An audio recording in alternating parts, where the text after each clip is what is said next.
Chapter 18 April Winds. If it was unseasonably warm in Boston, it was actually hot in New York. In their rooms at the Great Tower Hotel overlooking Central Park, the penguins were feeling the heat badly.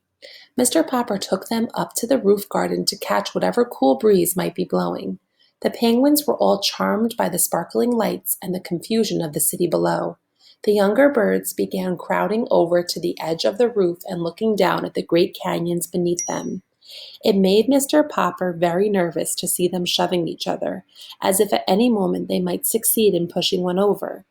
He remembered how the South Pole penguins always did this to find out what danger lay below.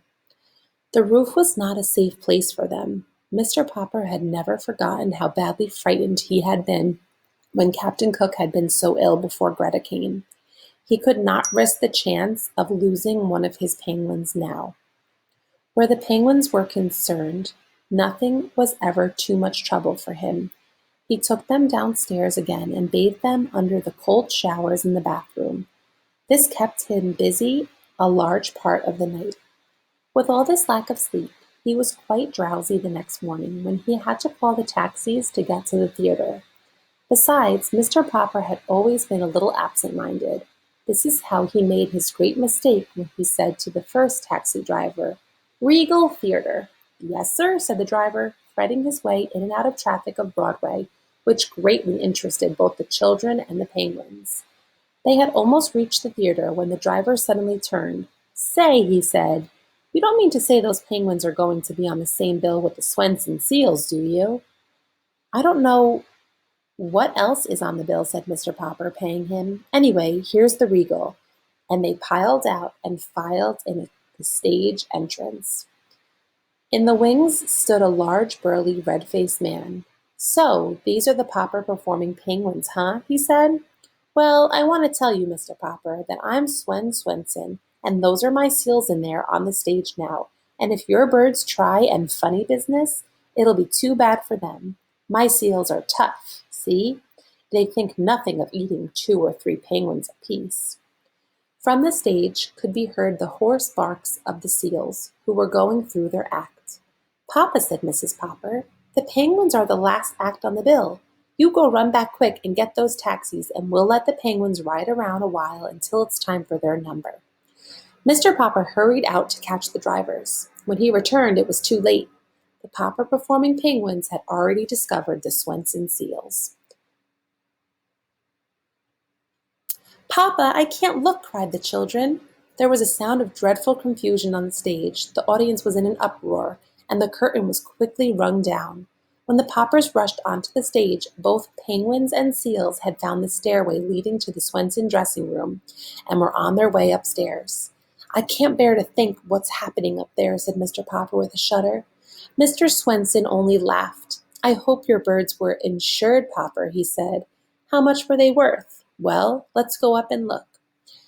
"You go up, Papa," said Mrs. Popper. "Bill, you run out of the theater and call the police to come and try to save some of our penguins." "I'll get the fire department," said Janey.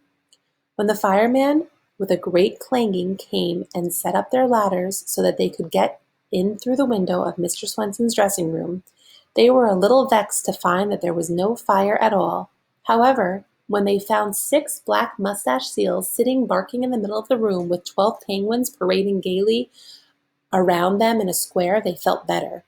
When the policeman came in their patrol and climbed up the ladder with the firemen had left against the building, by the time they too came through the window, they could scarcely believe their eyes, for the fireman had put firemen's helmets on the penguins, which made the delightful birds look very silly and girlish. Seeing the firemen so friendly with the penguins, the policeman naturally took sides with the seals and put policeman caps on them. The seals looked fierce, with their long black mustaches and black faces underneath.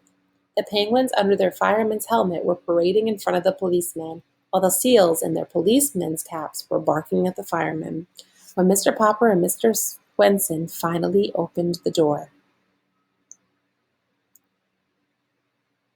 Mr. Popper sat down. His relief was so great that for a moment he could not speak. "You policemen had better get your hats off my seals now," said Mr. Swenson. "I got to go down on the stage and finish the act now." Then he and his 6 seals slipped out of the room with a few parting barks. "Well, goodbye, ducks," said the firemen, regretfully removing their helmets from the penguins and putting them on their own heads.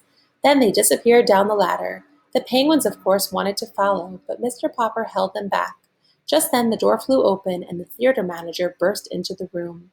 "Hold that man!" he shouted to the policeman, pointing at Mr. Popper. "I have a warrant for his arrest." "Who, me?" said Mr. Popper in a daze. "What have I done?" "You've broken into my theater and thrown the place into a panic. That's what you've done. You're a disturber of the peace." "But I'm Mr. Popper, and these are my performing penguins, famous from coast to coast." "I don't care who you are, you haven't any business in my theater." "But Mr. Greenbaum is going to pay us $5,000 for a week at the Regal." "Mr. Greenbaum's theater is the Royale, not the Regal." "You've come to the wrong theater. Anyway, out you go, you and your performing penguins. The patrol is waiting outside." And that, boys and girls, is the end of chapter 18. Be sure to get back into Class Dojo and answer today's question.